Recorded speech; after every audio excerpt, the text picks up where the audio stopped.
Question number 2.3 का कहता है गुणनखंड प्रमेय लागू करके बताइए कि निम्नलिखित स्थितियों में से प्रत्येक स्थिति में gx और px का एक गुणनखंड है या नहीं है। एक्सरसाइज 2.3 का question number 2, use the factor theorem to determine whether gx a factor of px in each of the following cases।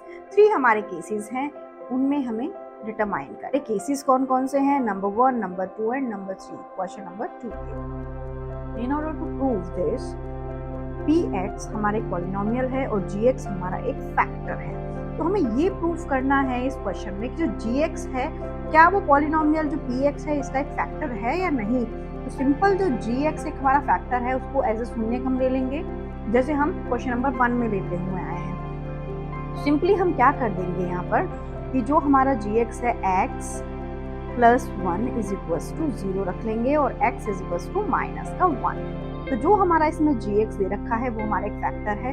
अब हम सिंपल जो हमारा यहाँ पर पॉलिनोमियल गिवन है उसमें x इज इक्वल्स टू क्या रख देंगे? -1 पुट कर देंगे जो हमने पहले किया हुआ है। तो मैं अभी फिलहाल कॉपी कर रही हूँ बस जो क्वेश्चन है हमारा, बहुत इजी है। x की जगह पे हमें क्या करना है? शून्य रख देना है, जीरोज रख देने हैं, 2 -1। कंफ्यूज मत होइएगा, सेम क्वेश्चन नंबर 1 की तरह है, बिल्कुल परेशान नहीं होना है आपको हमारे होते हुए। तो सिंपल अगर ये ऑड है पावर तो ये -1 ही रहेगा, ये मैंने आपको बता ही दिया है। ये इवन है तो ये प्लस हो जाएगा। तो क्यों हो जाएगा ये भी आपको पता होना चाहिए, मैंने पहले भी बताया है कि मैंने प्लस माइनस के रूल्स दिए हैं, उससे भी आपको पता लग जाएगा कि वो कैसे हो जाता है। 2 में 1 की मल्टीप्लाई होगी तो 2 आ जाएगा और माइनस में माइनस की मल्टीप्लाई होगी तो वो प्लस आ जाएगा। ये भी समझ में आना चाहिए। यहाँ पर इन दोनों का ये प्लस का 2 है, ये माइनस का है, तो प्लस माइनस मल्टीप्लाई करेंगे तो माइनस का 2 आ जाएगा। तो माइनस का 2 प्लस का 1 प्लस का 2 माइनस का 1। अब देखिए 1 कट गया 1 से, 2 कट गया 2 से, क्योंकि ये माइनस का था और ये प्लस का था, ये प्लस का था और ये माइनस का था। तो इसका आंसर क्या आया?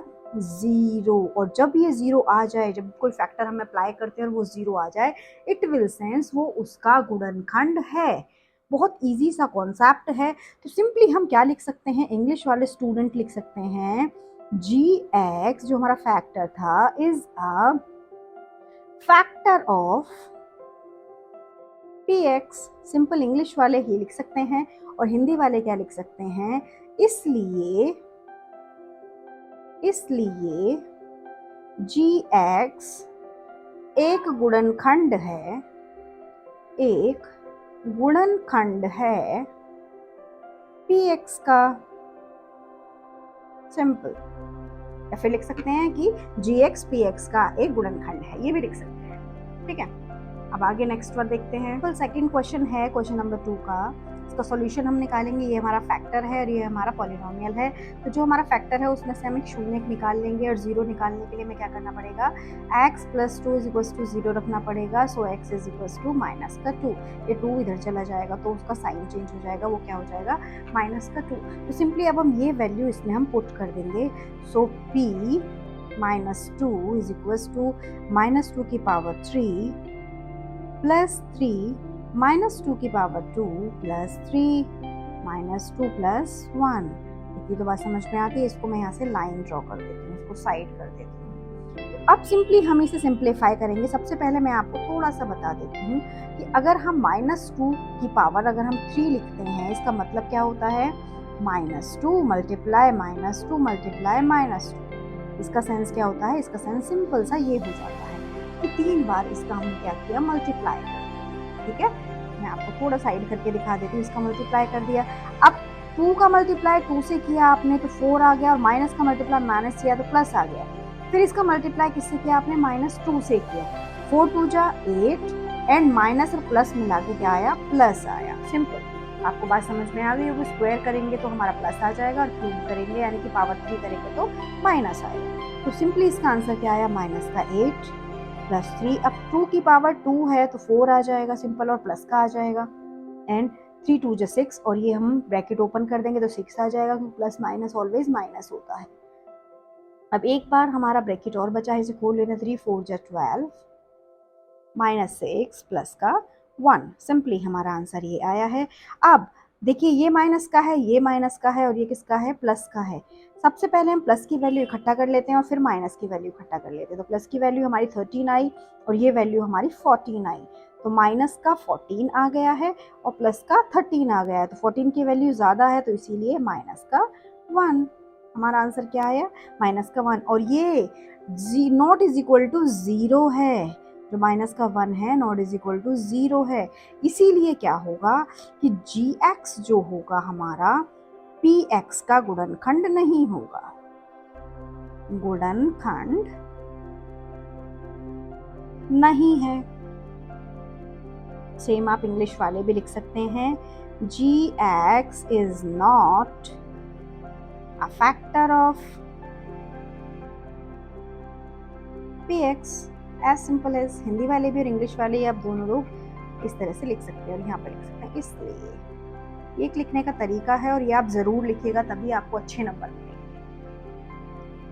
हमारा जो शून्यक है वो क्या हो जाएगा, x minus 3 is equals to 0 and x is equals to 3। शून्यक क्या हो जाएगा हमारा, ये हो जाएगा। अब हम इसको सिंपली पुट कर देते हैं, p3 इज इक्वल्स टू 3 की पावर 3 माइनस 4 3 की पावर 2 प्लस का 3 प्लस 6।